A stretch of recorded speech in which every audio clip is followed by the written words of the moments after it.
জান্নাতীরা প্রথম ঢুইকা সবকিছু পাইয়া মনে মনে তো বিশাল খুশি, ভিতরে হালকা হালকা টেনশন। আল্লাহ 15-16 বছর পরে এবার থুইটে কোনো দিক চলিয়ে যাওয়া না লাগে, এইগুলো ভিতরে ভিতরে একটা টেনশন থাকতে পারে। এই জন্য আল্লাহ পাক এই 16 বছরের টেনশন দূর করে দেওয়ার জন্য প্রাণী একটা জবই দিয়ে কয় সব মারিয়ে দিছি, তোমাদের হায়াত কি বলা মরণকে মাইরা দিছি। খালিদিনা ফিহা, যা দিছি জীবন ভরে ভোগ করবা, কেউ কোনোদিন নেবে না, তোমাদেরকেও বের করে দেবে না। যখন এই চিরস্থায়ী হায়াতের কথা শুনবে তখন জান্নাতীরা আপনারাই বলবেন আপনারা জান্নাতি, ওভার শিওর আল্লাহর কসমের মধ্যে একজনও জাহান্নামে যাবেন না। জাহান্নামে যাবেন না তা না, জান্নাতে যাবেন এই কথা শিয়ার দিচ্ছি। এর মধ্যে যারা আছেন সবাই জান্নাতে যাবেন। যদি আকাম কুকামের কারণে কিছু দুলাই মুলাই আগে বাড়ি দুড়ি খাওয়া লাগে, খাইও বলিও শেষমেশ জান্নাতে যাবেন, সন্দেহ নাই। আপনাকে জান্নাতে দেওয়ার পরে বলা হবে খালিদিনা ফিহা, চিরকাল থাকবা, এর ভিতরে বের হবে না। তখন আপনি যে একটা খুশির প্রকাশ করবেন একটা ভাষা দিয়া, সেই ভাষাটা এখন একবার বলে ফেলি আলহামদুলিল্লাহ। ওদিন বলবেন আলহামদুলিল্লাহিল্লাযী ক্বাদ ওয়াজাদনা মা ওয়াদানা রাব্বুনা হাক্কা। সব প্রশংসা ওই আল্লাহর যে আল্লাহ পাক আমাদেরকে দুনিয়ায় বসায়া জান্নাতের যে বিশাল বিশ্লেষণ উলামায়ে কিরাম শুনিয়েছে, যা আমরা শুনেছি তার চেয়ে 1000 গুণ বেশি পেয়েছি। আর বলেছে চিরকাল চিরস্থায়ী, সম্পূর্ণ সত্য। ক্বাদ ওয়াজাদনা মা ওয়াদানা রাব্বুনা হাক্কা, আল্লাহ যা বলেছেন সব আমরা পেয়েছি। এই বলে শুকরের স্লোগান চলতে থাকবে আলহামদুলিল্লাহ আলহামদুলিল্লাহ আলহামদুলিল্লাহ আলহামদুলিল্লাহ আলহামদুলিল্লাহ।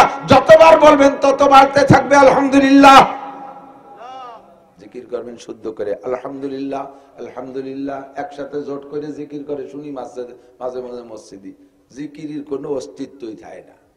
জিকির করে সুবহানাল্লাহ সুবহানাল্লাহ, সুবহা কয় এক পাশে, নাল্লাহ আর এক পাশে, আলহামদুলিল্লাহ আলহামদুলিল্লাহ আল্লাহ আকবার আল্লাহ আকবার। আল্লাহ কয় মসজিদের মধ্যে ভক ভক করে কেন, ওখানে গেটি ধরে বাড়াই দেয়। হ্যাঁ, জিকির হতে দিছে না, শুদ্ধ জিকির। ওই তাল ঠিক রাখার দরকার। তোমাদের মরণকে জবাই করে দিছি, জাহান্নামীদেরকে বলবে তোমাদের মরণকে জবাই করে দিছি। কয় তরজমা কি? কয় তরজমা হলো লা তামুতুনা ফিহা ওয়া লা তাহয়াউন ফি নারি জাহান্নাম খালিদিনা ফিহা আবাদা। আল্লাহ, এই জাহান্নামের মধ্যে চিরকাল থাকবা, কোনোদিন বের হতে পারবা না, পুড়তেই থাকবা পুড়তেই থাকবা। কত কাল কয় বানাদি অনন্তকাল, 1 সেকেন্ডের জন্য বের হতে পারবা না, এর মধ্যে থাকবা। তখন জাহান্নামীদের অশান্তি আরো বেড়ে যাবে। ভাবছিলাম যে কিছুদিন পরে জেলখানাতে বের হয়ে যাব, নির্বাচন হলে দলীয় সরকার আসলে কোনো না কোনো ভাবে কায়দা বাই ধরে বের হয়ে যাব। এ জায়গা বলে কোনো নির্বাচনই নাই, এক নির্বাচনে একবারে ঢুকে দিছে, কোনোদিন বেরোতে পারবো না। এই দুশ্চিন্তায় চিল্লে পাল্লা আরো বাইরে যাবে, আর বলতে থাকবে রব্বানা আখরিজনা রব্বানা আখরিজনা, আর একটা বার বের করে দাও। কোনো কথা শোনা হবে না। 70 লক্ষ বছর পরে আবার বলা হবে ইকসাউ ফিহা ওয়ালা তুকাল্লিমুন। কথা কি বিশ্বাস হয়? কুরআনে কারীমের কথা যতটুকু আয়াত প্রয়োজন বলি, বাকিটুকু অনেক আয়াতের তরজমা এর মধ্যে পড়ে থাকবা। ও দোস্ত, কতদিন থাকবা তার শেষ নাই। দুনিয়ার হায়াতের একটা লিমিট আছে। কে কতদিন বাঁচবো না বাঁচবো এ কথা শিওর যে এখানে যারা বসা আছে, এখানে ছোট থেকে বুড়ো পর্যন্ত, আল্লাহর কসম আগামী 100 বছর পরে এই কয়জনের একজনও দুনিয়ায় থাকবে না। সত্য না মিথ্যা? আগামী 100 বছর পরে কেউ থাকবো না। বিগত 100 বছর আগে এ জায়গার কেউ দুনিয়ায় ছিলাম না। আল্লাহ পাক বলেন হাল আতা আলাল ইনসানে হিনুম মিনাদ দাহরি লাম ইয়াকুন শাইআন মাযকুরা। তোমার কি মনে পড়ে একটা সময় তোমার উপর দিয়ে চলে গেছে, দুনিয়ায় তুমি উল্লেখযোগ্য কিছুই ছিলে না। তোমার আব্বা মা জানতো না যে তুমি কে, তোমার দাদা দাদি নানা নানি জানতো না তুমি কে, জগতের কেউ তোমার নিয়ে কল্পনা করে নাই। আজ থেকে 100 বছর আগে এ জায়গার একজনও দুনিয়ায় ছিলেন না, আগামী 100 বছর পরেও কেউ থাকবো না। ঠিক কি ঠিক না? এর মধ্যে কোনো সন্দেহ নাই। আর যা আখিরাতের হায়াত, আল্লাহ কয় আমাল হায়াতুদ দুনিয়া ইল্লা কালিল ওয়া ইন্নাদ দারাল আখিরাতা লাহিয়াল হায়াওয়ান লাউ কানু ইয়ালামুন। এই জমিন থেকে আসমান পর্যন্ত যত বড় ফাঁকা জায়গা আছে পৃথিবীর সব দিক দিয়ে, এই ফাঁকা জায়গাটা আসমান পর্যন্ত, কত মহাকাশ কত বড় ফাঁকা, পৃথিবীটা যে কতটুকার উপরের ফাঁকা যে কতটুক, এই জমিনে বসে আন্দাজ করতে পারবেন না। কমপক্ষে একটু বিমানে উঠে দেখেন, পৃথিবীর নজরেই পড়ে না, এর কিছুই মনে হয় না, ফাঁকা জায়গা তো সব উপরে। এই বিশাল মহা ফাঁকাকে যদি সরিষাতে ভরপুর করে দেওয়া হয়, সরিষাতে ভরে দেওয়া হয়, আর পাশে একটা বিরাট মাঠ বানাইয়া আল্লাহ পাক যদি কিয়ামতে বলে একটা পাখি মোতায়েন করছে, পাখি তুমি এখান থেকে একটা করে সরিষা ওই মাঠে নিয়ে রাখবা। পাখি কয় আল্লাহ ডেলি কয়শো নিতে হবে? কয় ডেলি কোনো শোয়া টোয়া নাই। তাহলে বছরে কতগুলো? বছরে কোনো এক পিসও না। কতদিন পর নেব?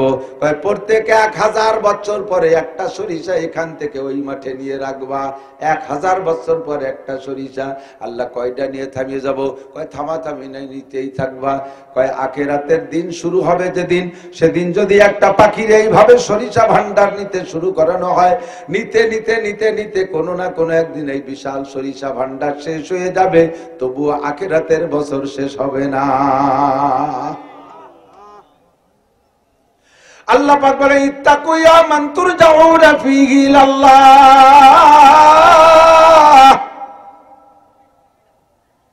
ভয় পাও সেই দিনকে, যে সেই দিনকে ভয় পাও, তুরজাউনা ফীহি ইলাল্লাহ, যেই দিনে তোমাদেরকে আল্লাহ পাকের সামনে পুনরুত্থান করানো হবে, উঠানো হবে। মিনহা খালাকনাকুম ওয়া ফীহা নুঈদুকুম ওয়া মিনহা নুখরিজুকুম তারাতান উখরা। পড়েন না মানুষ মাটি দেওয়ার সময়, এইটা মরা মানুষকে শুনে লাভ নাই। নবী পাক পড়েছেন বা সাহাবায়ে কিরাম পড়েছেন, সেই সুন্নতি কায়দায় আমরা পড়ি, কিন্তু ওই ওয়াজটা হলো আমার জন্য। খেয়াল করে না, এই আয়াতের ওয়াজগুলো কিন্তু আমার জন্য। মাইয়িতকে মাটি দিচ্ছে আর বলতেছি মিনহা খালাকনাকুম, তোমারে আল্লাহ পাক এই মাটি থেকে বানাইছিল, ওয়া ফীহা নুঈদুকুম, আল্লাহকে আবার তোমারে মাটির মধ্যে এনে ছাড়ছি, ওয়া মিনহা নুখরিজুকুম তারাতান উখরা, আবার তোমাকে দ্বিতীয়বার মাটি থেকে বের করব। এই কথা লাশকে শুনাই লাভ নাই, লাশকে শুনানোর সময় আমারে শুনোই আমি, আমাকে নসিহত করি, কিন্তু আমরা হলো বেঢঙ্গা, মনে রাখি না যে আল্লাহ তাআলা আমাদেরকে মাটির থেকে বানাইছে, আবার মাটির মধ্যে নিয়ে ছাড়ে, সে আল্লাহ তাআলা কিয়ামতে আমাদেরকে উঠাইতে পারবে? কতক্ষণ পারবে? আল্লাহ পাক রব্বুল আলামিন বলেন ইয়া আইয়ুহাল্লাযীনা আমানু, হে অন্ধ জগতের অটল বিশ্বাসী পাগলরা, ইত্তাকুল্লাহ, ভয় পাও আল্লাহকে। কাকে ভয় পাও? আল্লাহকে। ইত্তাকুল্লাহ, আল্লাহ পাক ওয়াজ করে ইয়া আইয়ুহাল্লাযীনা আমানু, হে অন্ধ জগতের অটল বিশ্বাসী পাগলরা।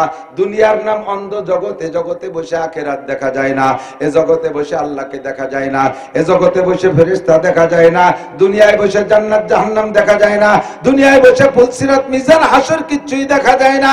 এ দুনিয়ার নাম অন্ধ জগৎ। তবে যে কথাগুলো বললাম সব কথাগুলো সত্য, এ ব্যাপারে আমরা অটল বিশ্বাসী। কথা কোন ঠিক কি ঠিক না? আল্লাহ আছে কোনো সন্দেহ? ফেরেশতা আছে না নাই? আসমানি কিতাব মিথ্যা না সত্য? সব নবী রাসূলরা মিথ্যা না সত্য?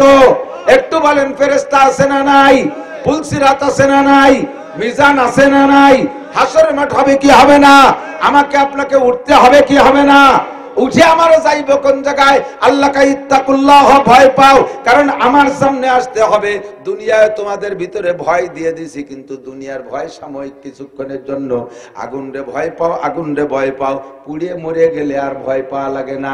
যে আগুনে পুড়ে মরে গেছেন, মরার পরে কি ওই আগুন রে আর ভয় পাওয়া লাগে? সাপরে ভয় পায়, কামড় দিবে, মেরে ফেলবে, কামড় দিয়ে মেরে ফেলার পরে আর মরার পরে সাপরে ভয় পাওয়া লাগে না। আরে বাঘরে ভয় পাও, ছিঁড়ে বুড়ে খেয়ে ফেলবে, খেয়ে ফেলার পরে মরে গেলে তোমার আর বাঘরে ভয় করা লাগে না। কিন্তু ভয় করো ওই আল্লাহকে, যে আল্লাহর কাছে এই কামড় দিয়ে মারার, আগুনে পোড়াইয়া আর বাঘে ছিঁড়ে বুড়ে খাওয়ার মতো কিছুক্ষণের জন্য নয়, ওই আল্লাহ পাকের সামনে অনাদি অনন্তকালের একটা হিসাব হবে।